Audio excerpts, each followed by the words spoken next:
युग परिवर्तन के इस दौर में सबसे बड़ी चिंता पर्यावरण को लेकर है और फरवरी के मिडल में ही ये भविष्यवाणी हो गई है कि इस बार टेम्परेचर 52 डिग्री के पार जाएगा। ग्लोबल वार्मिंग एक बड़ी समस्या है, लेकिन लोकल वार्मिंग उससे भी बड़ी समस्या है। भारत इस समस्या से सबसे अधिक जूझने वाला है। पिछले कुछ साल में महाराष्ट्र और मध्य प्रदेश ने 60 लाख से अधिक पेड़ काट दिए। दिल्ली में अंधाधुंध पेड़ों की कटाई जारी है। पूरे भारत में विकास के नाम पर पर्यावरण का जिस तरह से शोषण हुआ है, उसका परिणाम ये होगा कि इस बार गर्मी का जो दौर हम झेलेंगे वो अत्यधिक भयावह होगा। हम झुलसेंगे, और सिर्फ हम ही नहीं, जानवर और प्रकृति का प्रत्येक अंग और अंश तड़पड़ाएगा, गर्मी से बेचैन होगा। ये बेचैनी हमें कहाँ ले जाएगी? आखिर ये स्थिति बनी क्यों? इसका समाधान क्या है? युग परिवर्तन से 2025 से 2028 तक जो दौर हमारे सामने आने वाला है, उस दौर से इस लोकल वार्मिंग का क्या संबंध है? भारत ही सबसे अधिक क्यों प्रभावित है? दुनिया के अन्य देश, जिनमें कुछ देश बहुत विकसित हैं, उन्होंने इस चुनौती को पहले ही समझ लिया था, लेकिन भारत, जिसके पास प्रचुर संपदाएं प्रकृति के उपहार मिले हुए थे, उसने इन उपहारों का महत्व नहीं समझा। और सबसे ज़्यादा जिम्मेदार हैं वो लोग जो छोटे से लालच और स्वार्थ के लिए पेड़ों की अंधाधुंध कटाई करते हैं।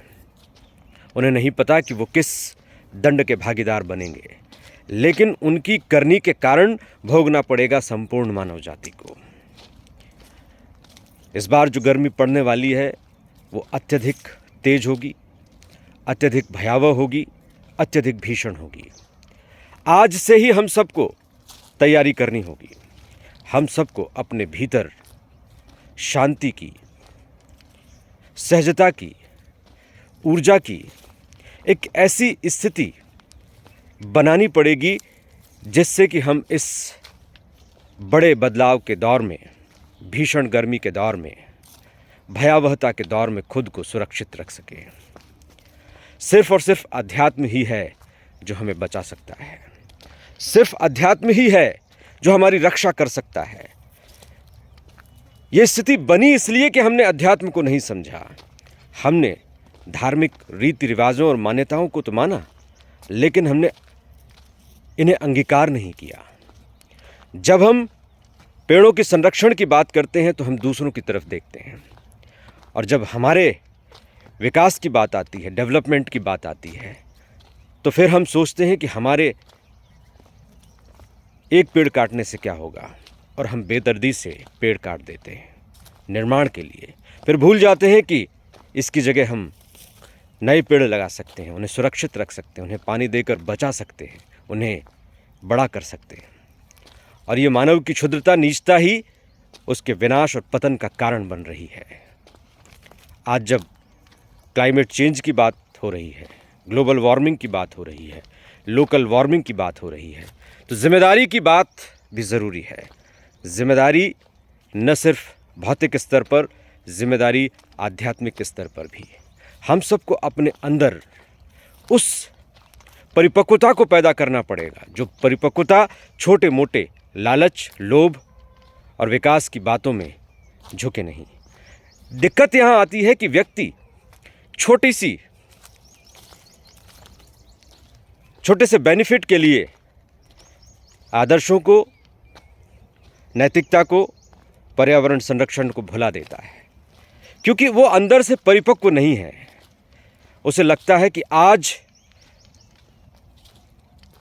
मुझे लाभ मिल जाए, फ़ायदा मिल जाए, मैं आज कमा लूँ, आज बना लूँ, कल का कल देखेंगे। लेकिन उसकी छोटी सी करनी का कितने लोग, कितने जीव जंतु दंड भुगतते हैं, ये उसे पता नहीं होता। और ये निश्चित रूप से तय है कि उसे अपने कर्म का फल भुगतना ही पड़ता है, क्योंकि कर्म और फल का सिद्धांत कभी किसी को छोड़ता नहीं है। दिव्य शक्तियाँ आज इंटरवेंशन के लिए मौजूद हैं। वो मानव को चेताने के लिए लगातार संदेशों को आगे बढ़ा रही हैं, और ऐसा कोई व्यक्ति नहीं होगा जिसे हर तरह के चेतावनी भरे संदेश नहीं मिल रहे। ये बात अलग है कि वो आंखें बंद करके कान में रुई डाल के सो जाए, लेकिन इससे सच्चाई बदलने वाली नहीं है। वैज्ञानिक क्या कह रहे हैं, साइंटिस्ट क्या कह रहे हैं, रिकॉर्ड क्या कह रहा है, डेटा क्या कह रहा है, आप देख लीजिए। और पिछले बार भी आपने गर्मी का जो दौर देखा, उससे हम सब की आंखें खुल जानी चाहिए। लेकिन समस्या ये है कि समस्या दौर निकल जाने के बाद फिर हम लापरवाह हो जाते हैं। कोरोना निकला, हम लापरवाह हुए। गर्मी का दौर निकला, हम लापरवाह हुए। हम अपनी जड़ों को सींचें, हम धरती को सींचें, हम अपनी आत्मा को सींचें, हम निरंतर संजीवनी मंत्र का जप करें, हम निरंतर ध्यान करें, हम लोगों को जागरूक करें, उनकी आत्मा को जागृत करने का प्रयास करें। हम बताएं कि वो एक क्षुद्र मानव शरीर नहीं है। हर व्यक्ति अनंत संभावनाओं का स्रोत है, ब्रह्म का साक्षात और साकार रूप है। वो अपने आप को छोटा और क्षुद्र क्यों मानता है? वो अपने आप को इस छोटे से जीवन में सीमित क्यों मानता है? यहीं से उसकी क्षुद्रता, नीचता और कपट शुरू होता है, क्योंकि वो अपने आप को एक इंडिविजुअल इकाई मान लेता है। वो एक इंडिविजुअल इकाई नहीं, बल्कि समष्टि का, इस संपूर्ण सृष्टि का हिस्सा है। उसके एक एक कदम का असर इस संपूर्ण सृष्टि पर पड़ता है। लेकिन भौतिकता, तात्कालिक फायदे की बातें, मोटिवेशन, सफलता की किताबें व्यक्ति को सर्वग्राही और सर्वस्पर्शी बनने से रोकती हैं। वो उसे स्वयं में सीमित करती हैं। खुद विकसित हो जाओ, खुद डेवलप हो जाओ। Body building, image building, wealth building, हर तरह से इंसान सिर्फ अपने ही लिए बनाने में जुटा हुआ है, और यहीं उसकी सबसे बड़ी भूल दिखाई देती है। क्योंकि वो है क्योंकि समाज है, वो है क्योंकि धरती है, वो है क्योंकि प्रकृति है, वो है क्योंकि रिसोर्सेस हैं। हवा, पानी, प्रकाश, इनके बिना वो है क्या? इस समाज के बिना उसकी इमेज का क्या अर्थ है? बॉडी बिल्डिंग का क्या अर्थ है? वेल्थ बिल्डिंग का अर्थ क्या है? ये समाज ही ना रहे, ये धरती ही ना रहे, ये पर्यावरण ही ना रहे, तो मनुष्य क्या करेगा? जागृत होने का समय है। आइए हम सब मिलकर इस धरती को बेहतर बनाएं। नवयुग में प्रवेश की तैयारी में हम भी एक छोटी सी भूमिका निभाने के लिए तैयार हो जाएं। कैसे हम छोटे छोटे कदमों से अपने आप को, समाज को, धरती को, पर्यावरण को बदल सकते हैं, श्रेष्ठ बना सकते हैं, ये हमारे विचारों से शुरू होता है। विचार बदलते हैं तो एक्शन बदलते हैं, विचार बदलते हैं तो कर्म बदलते हैं। विचारों को बदलने के लिए ध्यान, योग, अध्यात्म, अच्छी बातें, अच्छे लोगों की संगति, अच्छी जगहों पर जाना बहुत आवश्यक है। अपने ऑरा को मजबूत करें, और आपका ऑरा मजबूत होगा तो दूसरों का ऑरा भी मजबूत होगा। आप सशक्त बनेंगे तो ये धरती सशक्त बनेगी।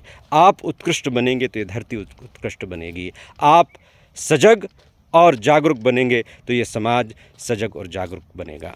एक एक व्यक्ति बदलाव की इस घड़ी में अपने आप को तैयार करे। नवयुग में परिवर्तन का यही सूत्र है, यही आह्वान है दिव्य शक्तियों का। आज इतना ही। बहुत बहुत धन्यवाद। जय श्री गुरुदेव।